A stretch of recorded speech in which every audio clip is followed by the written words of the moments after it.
Lo tenemos a Carlos Proaño por la vía telemática desde Ambato, periodista de investigación, para conversar con nosotros en esta mañana sobre tantas cosas que está viviendo el Ecuador, sobre la barbarie judicial, sobre lo que está pasando con los chats filtrados de el señor Fernando Villavicencio, la fiscal y algunos operadores políticos. ¿Cómo estás, Carlos?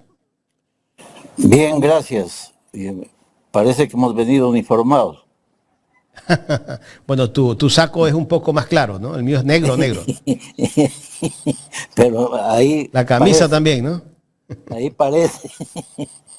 Bueno, un gusto saludarte, y lo mismo a la audiencia ecuatoriana, a los migrantes y bueno, a todos los que les interesa ir conociendo poco a poco la verdad histórica de este país.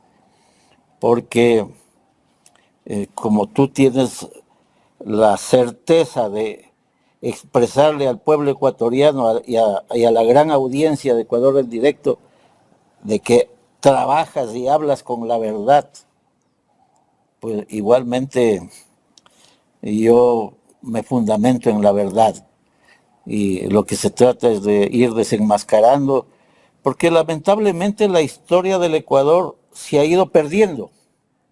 No la han escrito como se debe, al menos en los últimos tiempos. Ahora poco me estaba enterando que inclusive de los textos de educación básica no constan los 10 años del correísmo. Sea bueno o sea malo el que haya sido ese gobierno, no hay derecho, es más, constituye un atentado al patrimonio cultural de un país borrar segmentos de la historia, sea que el mandatario o quienes ejercieron el poder lo hayan hecho bien, lo hayan hecho mal, lo hayan hecho a medias. No hay derecho, eso es un atentado en contra del patrimonio cultural del Estado ecuatoriano. Quienes hayan hecho eso deberían ser demandados y la primera autoridad que debe actuar en ese sentido es el defensor del pueblo, porque el defensor del pueblo está obligado a defender los derechos de los ciudadanos. Pero existe defensor del pueblo en el Ecuador. Parece que no existe, ¿no? Le liquidaron con una serie de infamias al ex defensor del pueblo, a Freddy Carrión. A Freddy Carrión. Y los chats de la ingeniera Schettini. Los chats están revelando que todo fue un montaje, ¿eh? Estoy viendo todo eso. Estoy viendo todo eso. Y claro, ahora, gracias a tu invitación, lo que me convoca a mí ahora es tratar un poco el tema de la barbarie judicial, para lo cual he desempolvado los dedos.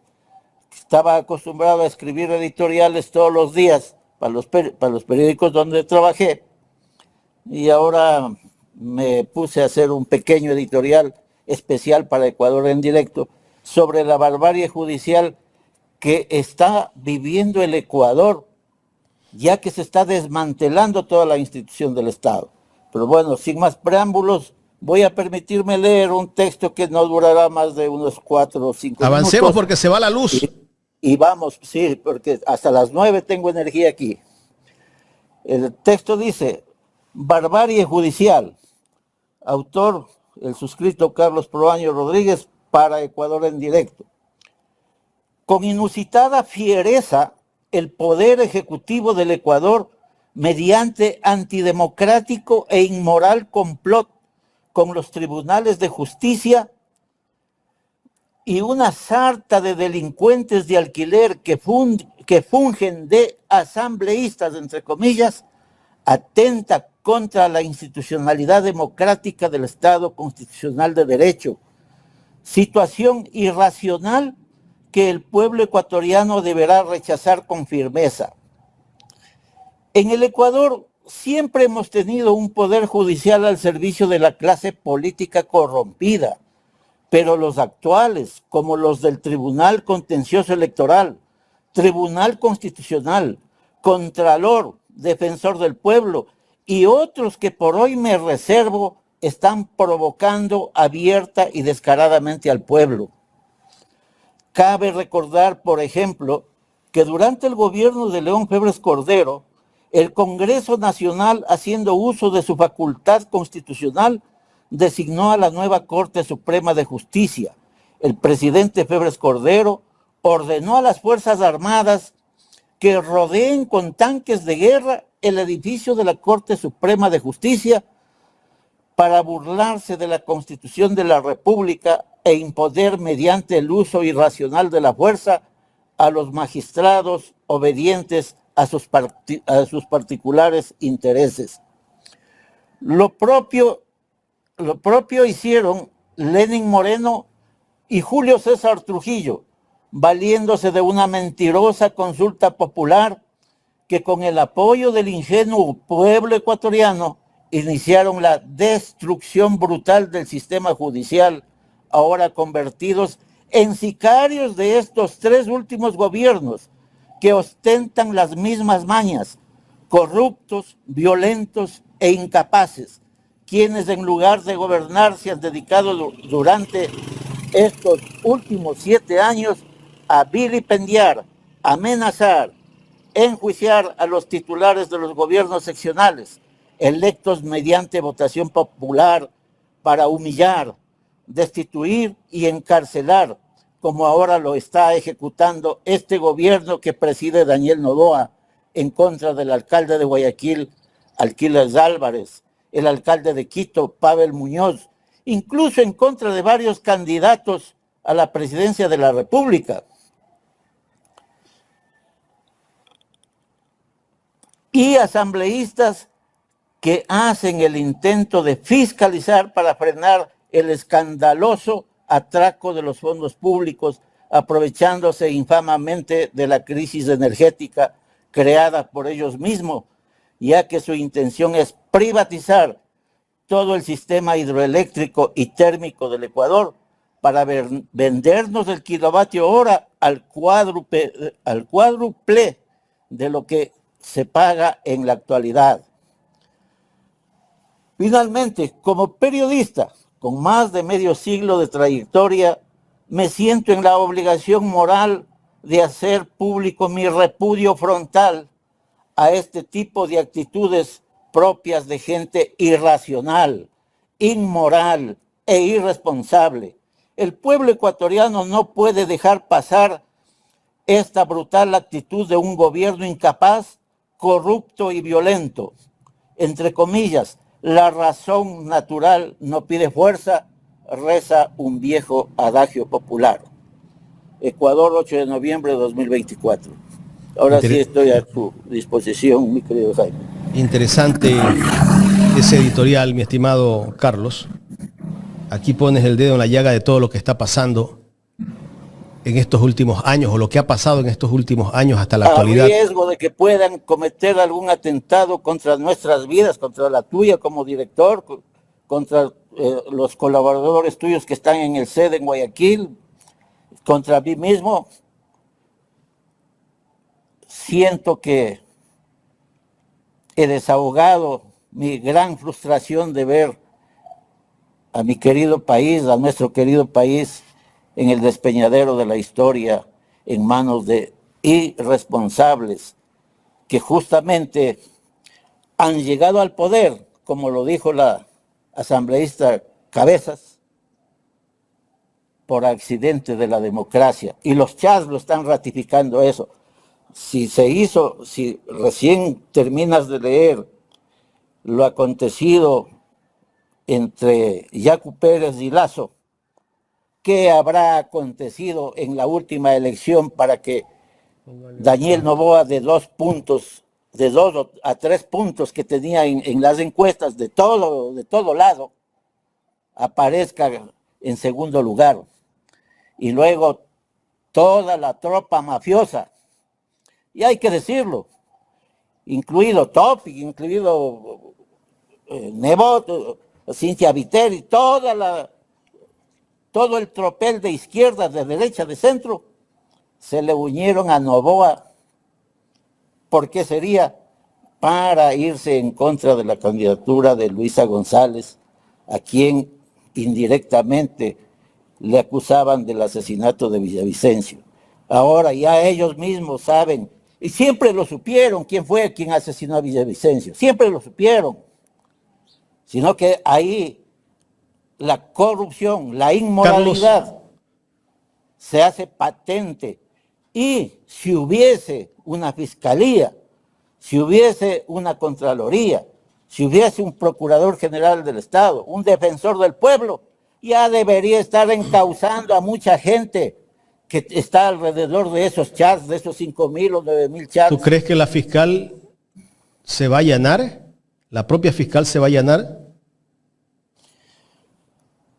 Sin duda no lo va a hacer. ¿O Diana Ella misma. Salazar allana a Diana Salazar? ¿Tú crees? Eso no lo va a hacer, sin duda, no lo va a hacer. Pero al fin alguien me dijo que está por aquí cerca. Dígales que solamente el pueblo salva al pueblo. El pueblo es el que puede hacer. Claro, y tiene la oportunidad el De pueblo. aquí cerca está la persona que me dice, Tiene la señor periodista, oportunidad del pueblo el próximo 9 de febrero. el pueblo es el único que puede hacer justicia. Porque tiene dos vías: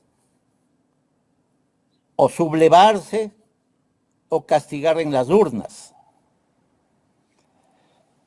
No nos olvidemos que el pueblo ecuatoriano, si a veces está medio adormitado, medio entontecido, pero cuando se despierta, se despierta. Ujú.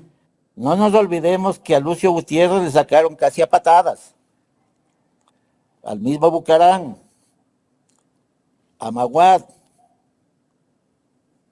Y a otros bueno, más. y a unos cuantos más. Carlos, entremos un poco al tema de Villavicencio. Tú lo conociste a Villavicencio. Claro. ¿En qué circunstancias lo conociste? Como trabajador jornalero de CEPE en ese entonces. Y Jornalero, dirigente, ¿cuál era su función?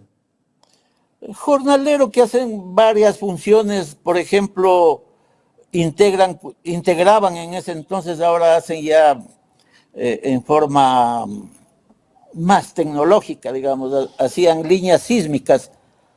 Y entonces para entrar los ingenieros con los equipos que hacían con los sensores sísmicos, entraba una cuadrilla de trabajadores machete en mano a cargo de un capataz, iban abriendo la trocha por donde trazaban las coordenadas los ingenieros que iban a hacer las líneas sísmicas, iban macheteando y abrían trochas, o lo que en la costa también lo conocen como mangas, ¿no?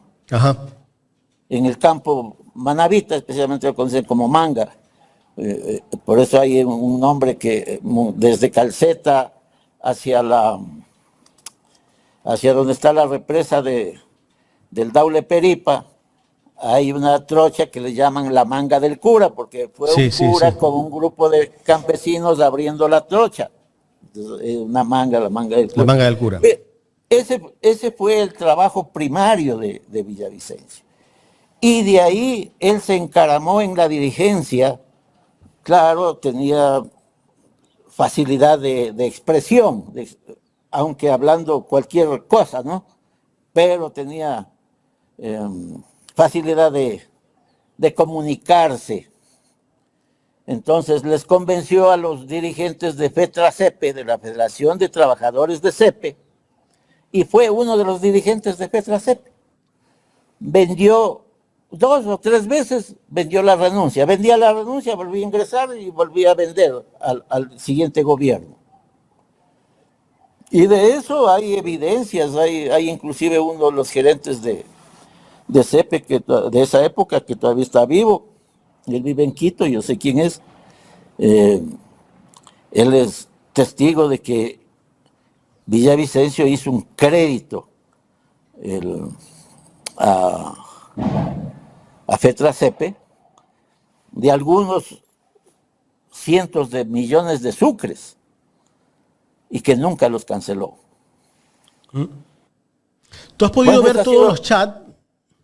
¿Cómo? ¿Si has podido ver parte de los chats? No he podido ver porque no tengo mucha energía.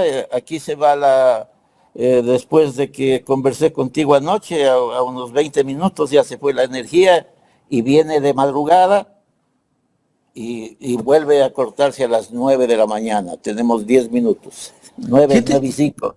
¿Qué te parece todo lo que bueno, yo lo estuve contando ya hace un momento, todo lo que se ha evidenciado en esos chats que el día de ayer presentó La Posta, donde Fernando Villavicencio conversaba con la fiscal general y le hacía pedidos. Fernando Villavicencio a la fiscal, y la fiscal también le cumplía ciertas cosas, no solo con la fiscal, sino con Capaco, Carlos Pareja Cordero, que ha sido uno de los que prácticamente le financiaba todo lo que hacía en el famoso, creo, portal Mil Hojas. Ya, bueno, Villavicencio es una versión corregida y aumentada. No sé si te acuerdas de un diputado de la izquierda democrática cuencano de apellido González. Ramiro González. ¿Ah? Ramiro González. No. Allá. Carlos González. Carlos González, que tú te refieres, Ramiro, ese es Lojano. Sí. Yo te era cuencano de la izquierda democrática y que él había sido sastre de profesión. Llegó al Congreso Nacional y se hizo denunciólogo. Y recogía denuncias a millares surgir. Y luego se dedicó a chantajear a los denunciados y salió millonario de la Asamblea Nacional. Hasta compró título de abogado. Ese González. Entonces, Villavicencio es una versión corregida y aumentada. Y precisamente yo sé respetar la amistad. Desde luego, no es la complicidad, no es sinónimo de amistad. Pero por eso voy a decir lo que voy a decir. Conozco a muchos periodistas, a muchos compañeros de mi época que le hacían trabajos a Villavicencio. Ellos son los que le redactaban los textos que se convertían en denuncias públicas, que se convertían en chantajes, entre ellos Zurita, los Pelagatos y otras personas que fueron compañeros míos, que algún momento hasta me invitaron: Carlos, ¿quieres ganarte un billete? ¿De qué se trata? De esto. Yo no transito por esos caminos. Yo tengo otra formación desde mi casa, no solamente como profesional, sino como persona. Y claro, Villavicencio se dedicó, además de era un chantajista profesional. Y les voy a hacer recuerdo de otra cosa. Con Ricardo Vanegas tuvo un choque agrio, duro. ¿Sí se acuerdan? Sí, claro. ¿Por qué? Porque Ricardo Vanegas también tiene una empresa prestadora de servicios petroleros. Y Villavicencio le descubrió algún chanchullo y le hizo la denuncia en el Congreso, en la Asamblea Nacional. Y luego pactaron y se dieron el brazo de amigos y se dieron la mano en la sala principal del Congreso Nacional. ¿Ya? Se hicieron panas después. Y se hicieron panas. Tanto así que Vanegas terminó siendo abogado de la familia. Claro, se hicieron panas. Es que ya una vez que entras a la rosca viene el reparto del queso. Integraron la Comisión Anticorrupción de la Asamblea, ¿te acuerdas? Sí. ¿Qué clase de comisión anticorrupción era esa, viendo todos esos chats? Bueno, esta comisión anticorrupción es algo parecido a la comisión esa anticorrupción que hizo Fabián Alarcón. una comisión anticorrupción donde estaba Jorge Rodríguez, donde estaba Medardo Mora, el ex rector de la Universidad de Manta. Ajá. Estaba Merlo Jaramillo, el ex contralor. Sí, Merlo recuerdo. Jaramillo, entre otros personajes. ¿Qué hacía esa comisión? Receptar las denuncias de los atracos que hacían los funcionarios del gobierno y las archivaban, las metían al congelador, las desaparecían y a la gente le engañaban que ya está en trámite y nunca se tramitó nada. Ahora, te pregunto, ¿por qué Zurita, cuando le preguntaban del teléfono, se ponía furioso y se ponía, hasta se bloqueaba, no podía ni hablar? Justamente el día de hoy reprisaba una entrevista de hace casi un año de Zurita, cuando le preguntaban del teléfono de Fernando Villavicencio. ¿Por qué? Porque en ese teléfono deben haber estado los mandatos que le hacía Villavicencio a Zurita para que le escriba los textos en contra de X y Z funcionario. Entonces, para hacer los chantajes, todo lo que publicaban era para chantajear a la gente. Entonces, digamos, ahí estoy hablando un poco mal, no es para chantajear a la gente, sino para chantajear a los otros pillos, a los otros atracadores, que por ahí andan libres. A esos nunca les han tocado, porque esos repartían harto billete. Entonces el pueblo ecuatoriano lo que tiene que entender, yo ya he dicho varias veces, no se trata de un jueguito de niños, aquí se trata de atracos de miles de millones de dólares. Nadie se pregunta dónde están los 45,000 millones de dólares de deuda externa que se ha sumado desde que asume el poder Lenín Moreno, Guillermo Lasso y este gobierno. Cuando se fue Correa, ya he dicho y vuelvo a decir siempre para que a mí no me estén jorobando. Yo no soy correísta ni me interesa la vida de Correa, pero soy periodista y hablo y me interesa hacerles conocer la verdad. Cuando se fue Correa, la deuda externa quedó en 42 o 43 mil millones de dólares. Pongamos 45 mil millones de dólares.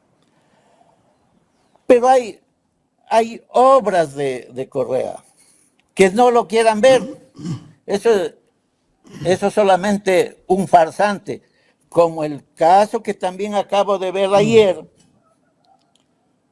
de que el señor Osvaldo Hurtado, a quien yo lo conozco desde chiquito, desde que se inició cuando era estudiante universitario, entró a trabajar en la Dirección Nacional de Cooperativas, en la Dirección Nacional de Cooperativas, ahí trabajó y en el punto 4.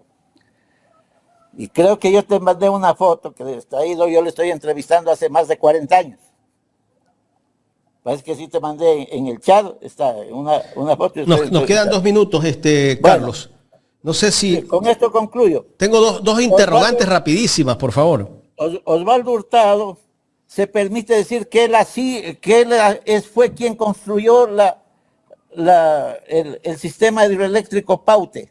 Señor, el sistema hidroeléctrico Paute lo dejó programado y contratado Guillermo Rodríguez Lara y debió inaugurar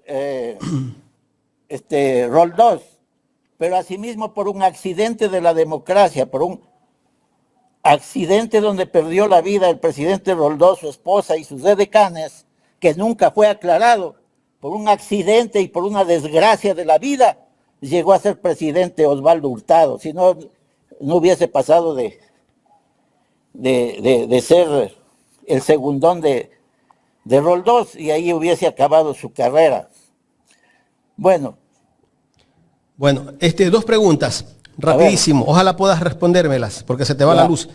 El caso de la denuncia de Santiago Cuesta, cuando fue secretario de la administración del gobierno de Lenín Moreno, donde él saca varias cuentas de la familia de Fernando Villavicencio que, claro, una cadena de restaurantes, asaderos, pizzerías y todo eso, donde estaba invertida la plata. y que habían manejado cerca de 15 mil millones de dólares, de 15 millones de dólares, perdón.